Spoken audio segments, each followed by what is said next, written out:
October 1వ తేదీన ప్రపంచ వృద్ధుల దినోత్సవం సందర్భంగా రమణయ్యపేట ఏపీఐఏసీ కాలనీలో గల లయన్స్ క్లబ్ హాల్లో జరుగుతున్న సీనియర్ సిటిజన్స్ సమావేశానికి అందరూ హాజరై విజయవంతం చేయాలని కాకినాడ జిల్లా సీనియర్ సిటిజన్స్ సంఘ ప్రధాన కార్యదర్శి అడబాల రత్న ప్రసాద్ పేర్కొన్నారు.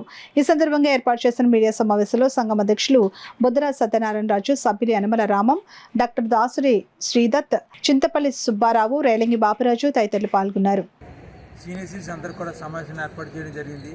ఇది మన విభిన్న ప్రతిభావంతుల సీనియర్ సిటిజన్స్ ప్రభుత్వ శాఖతో పాటు మన కాకినాడ జిల్లా సీనియర్ సిటిజన్స్ సంఘం సమన్వయంతో ఉభయలు కూడా సంయుక్తంగా ఈ యొక్క కార్యక్రమాన్ని నిర్వహించడం జరుగుతుంది.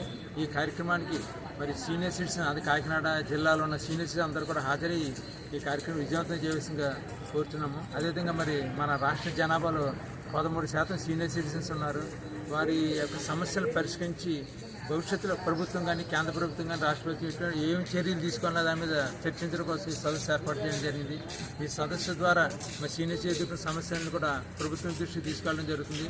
ముఖ్యంగా మనకి రాష్ట్ర జనాభాలో 13% సీనియర్ సిటిజన్స్ కూడా సంబంధించి ఒక కమిషన్ మరి రాష్ట్రపతి ఏర్పాటు చేయాల్సి ఉంది. ఇప్పటికే కేరళ, మహారాష్ట్ర తదితర రాష్ట్రాల్లో ఈ కమిషన్ ఏర్పాటు చేశారు. అదేవిధంగా మన రాష్ట్ర ప్రభుత్వం కూడా సీనియర్ సిటిజన్ ప్రత్యేకంగా కమిషన్ ఏర్పాటు చేయాల్సి, అదేవిధంగా మరి ప్రభుత్వ మన టీటీడీ దేవస్థానంలో సీనియర్ ప్రత్యేకంగా వేళలు అంటే ఉదయం 10 గంటలకి సాయంత్రం 3 గంటలకి ప్రత్యేక వేళలు కేటాయించి దర్శన భాగ్యం కల్పిస్తున్నారు. అదేవిధంగా రాష్ట్రంలో ప్రముఖ దేవాలయాల్లో కూడా ఈ యొక్క సీనియర్ ప్రత్యేక వేళ దర్శన వేళలు ప్రకటించాల్సి కోరుతున్నాం.